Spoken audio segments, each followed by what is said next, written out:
Dans un village isolé, au cœur de la savane africaine, vivait une jeune femme nommée Safi. Elle était connue pour sa gentillesse et son sourire lumineux, malgré une vie simple et modeste.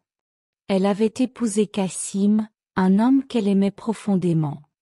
Leur union semblait bénie, mais tout changea un soir où Cassim, pris par des rêves de richesse et d'une vie meilleure, annonça brutalement qu'il partait pour la ville.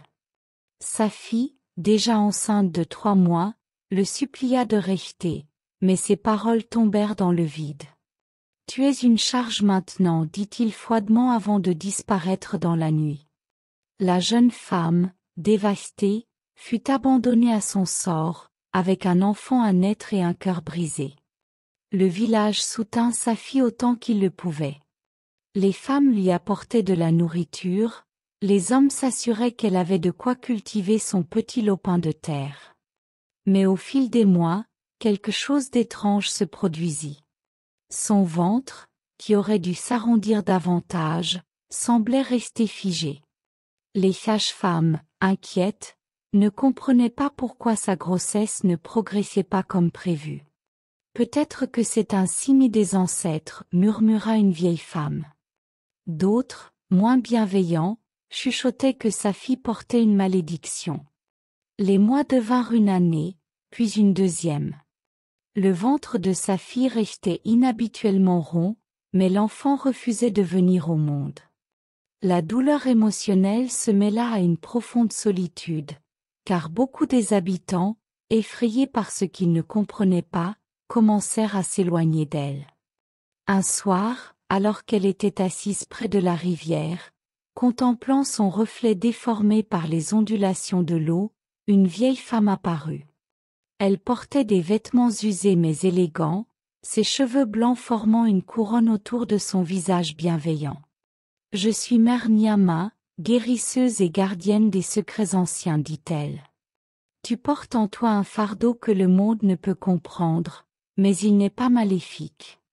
Tu as été choisie. » Safi, méfiante mais désespérée, écouta attentivement. Nyama lui expliqua que certaines femmes portaient des enfants spéciaux, des êtres appelés les élus. Ces enfants, bien qu'humains, étaient connectés aux esprits anciens et avaient besoin de temps pour se préparer à leur rôle dans le monde. Leur naissance, bien que retardée, apportait une bénédiction ou un bouleversement, selon la manière dont ils étaient accueillis. « Mais pourquoi moi ?» demanda Safi avec des larmes dans les yeux. « Parce que ton cœur est pur, même après la trahison et la souffrance. Ton enfant porte une lumière que ce monde a oubliée. » Mère Nyama guida Safi dans un voyage à travers la forêt sacrée, un lieu interdit à ceux qui n'étaient pas en quête de vérité. Elles atteignirent une clairière baignée par une lumière douce et dorée. Là, sous un grand baobab, Nyama prépara un rituel. Safi devait boire une infusion d'herbes rares et chanter un ancien chant pendant toute une nuit. La douleur était intense, mais Safi persévéra. Des visions envahirent son esprit, des rivières scintillantes, des enfants riant sous un ciel étoilé, et une figure brillante qui tendait les bras vers elle. Au lever du soleil, une chaleur apaisante envahit son ventre, et elle sentit pour la première fois en 2 ans une véritable sérénité. « Prépare-toi, Safi. L'enfant viendra bientôt, murmura Nyama avant de disparaître aussi mystérieusement qu'elle était venue. Quelques semaines plus tard, au cœur d'une nuit orageuse, Safi ressentit une douleur fulgurante. Le travail avait commencé. Elle cria pour appeler à l'aide, mais personne ne répondit. Seule dans sa modeste cabane, elle mit toute sa force et son courage pour donner naissance à son enfant. Lorsque le bébé naquit enfin, le tonnerre s'arrêta brusquement, et une lumière douce emplit la pièce. Safi pleura en regardant le visage de son fils. Il était parfait, avec des yeux brillants et une aura inexplicable. Elle le nomma Imani, qui signifie foi. La nouvelle de cette naissance exceptionnelle se répandit rapidement dans le village. Les anciens, après avoir vu l'enfant, reconnurent qu'il portait quelque chose de spécial. Ils commencèrent à venir chercher des conseils auprès de sa fille, qui avait maintenant une sagesse et une force intérieure impressionnantes. Imani, en grandissant, montra des talents extraordinaires. Il comprenait les plantes, les animaux, et les gens d'une manière que personne d'autre ne pouvait. Il aida à ramener la prospérité au village en enseignant de nouvelles façons de cultiver la terre et de préserver les ressources. Sous sa guidance, le village devint un exemple de paix et de prospérité. Un jour, alors qu'Imani avait 5 ans, Cassim retourna au village. Mais l'homme qui revenait n'était plus l'homme qui était parti. Les années d'échecs et de solitude l'avaient brisé. Il était maigre, fatigué, et portait un regard rempli de regrets. En voyant sa fille et son fils, il s'effondra en larmes. « Je suis désolé, Safi, dit-il, les mains tremblantes. J'ai abandonné la plus grande bénédiction de ma vie. » Safi, bien que méfiante, lui répondit avec calme. « La vie nous enseigne à travers la douleur. Tu as ton chemin à parcourir, Cassim. Mais si tu es sincère, il y aura toujours une place pour toi auprès de ton fils. » Avec le temps, Cassim gagna le pardon de sa fille et l'amour d'Imani. Il travailla dur pour contribuer à la communauté, sous l'influence positive de son fils. La famille se reconstruisit lentement, et le village devint un lieu de légende, où l'on racontait l'histoire de la femme qui avait porté un enfant pendant 2 ans, un enfant destiné à changer leur monde. Imani grandissait rapidement, non seulement en âge mais en sagesse et en influence.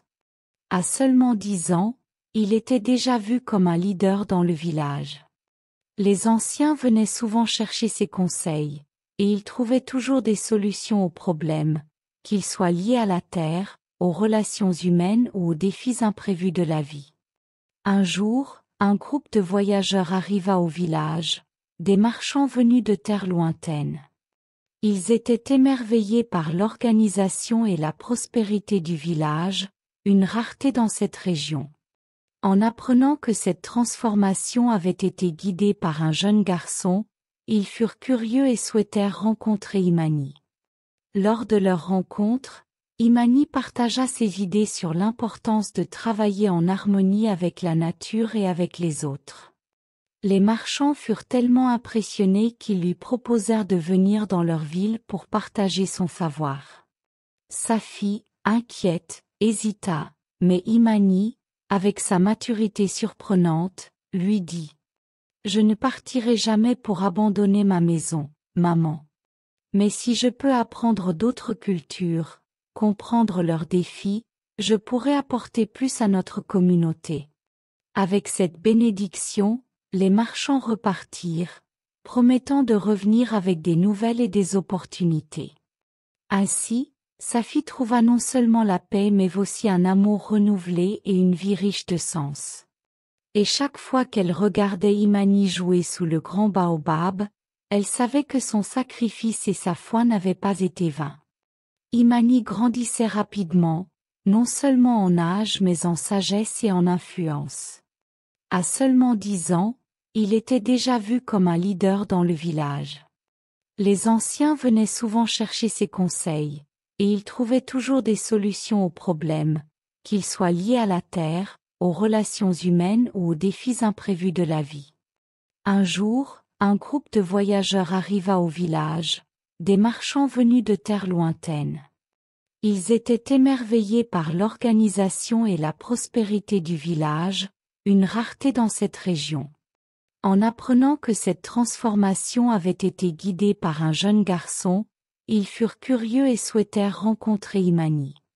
Lors de leur rencontre, Imani partagea ses idées sur l'importance de travailler en harmonie avec la nature et avec les autres. Les marchands furent tellement impressionnés qu'ils lui proposèrent de venir dans leur ville pour partager son savoir. Safi, inquiète, hésita, mais Imani, avec sa maturité surprenante, lui dit Je ne partirai jamais pour abandonner ma maison, maman.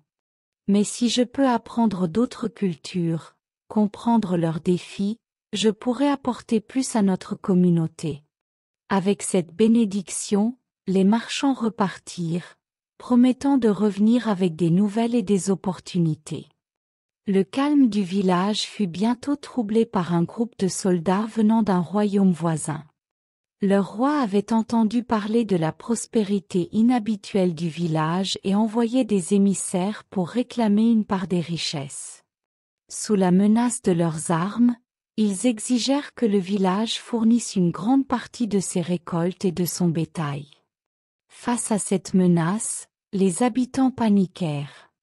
Mais Imani, désormais adolescent, resta calme. Il demanda à rencontrer le capitaine des soldats pour discuter. Avec un charisme et une diplomatie étonnants, il expliqua que la prospérité du village venait non pas d'une richesse cachée, mais d'un travail collectif et de méthodes respectueuses de la nature. Si vous nous prenez nos récoltes, notre village mourra, et votre royaume n'en tirera rien à long terme, dit-il. Mais si nous travaillons ensemble, nous pourrons partager nos connaissances et nos ressources, et vous aurez plus à gagner que par la force. Le capitaine, intrigué par la sagesse de ce jeune garçon, accepta de rapporter ces paroles au roi. Quelques semaines plus tard, un messager royal arriva au village avec une réponse surprenante. Le roi souhaitait rencontrer Imani en personne. Sa fille, bien que fière, fut terrifiée à l'idée que son fils, encore si jeune, soit exposé aux intrigues d'un royaume puissant. Cependant, Imani, avec une assurance calme, la rassura. « Maman, je suis née pour accomplir une mission. Les esprits qui m'ont guidée pendant ces 2 longues années ne m'abandonneront pas maintenant. » Accompagné d'une petite délégation, Imani se rendit au palais royal. Là, il fit face à un roi sévère mais curieux. Pendant plusieurs jours, Imani expliqua sa vision d'une société où les royaumes et les villages collaboraient pour construire une prospérité durable. Le roi, impressionné par son intelligence et sa vision, non seulement abandonna ses revendications sur le village, mais proposa un pacte de paix et de commerce équitable. Quand Imani revint au village, il fut accueilli en héros.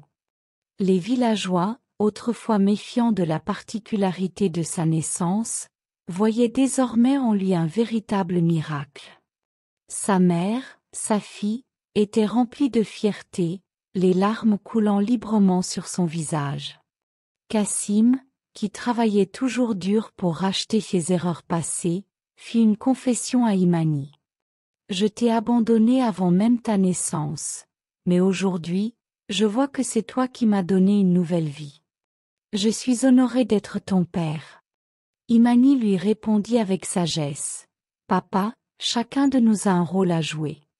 Le pardon et l'amour que tu as choisi de nous donner valent plus que tout ce que tu aurais pu offrir auparavant. » Avec le soutien du roi et des alliances créées avec d'autres villages, Imani transforma son petit village en un centre d'innovation et de savoir. Des gens venaient de toutes parts pour apprendre les méthodes qu'il enseignait: agriculture durable, gestion des conflits, et respect mutuel entre communautés. Mais Imani restait humble.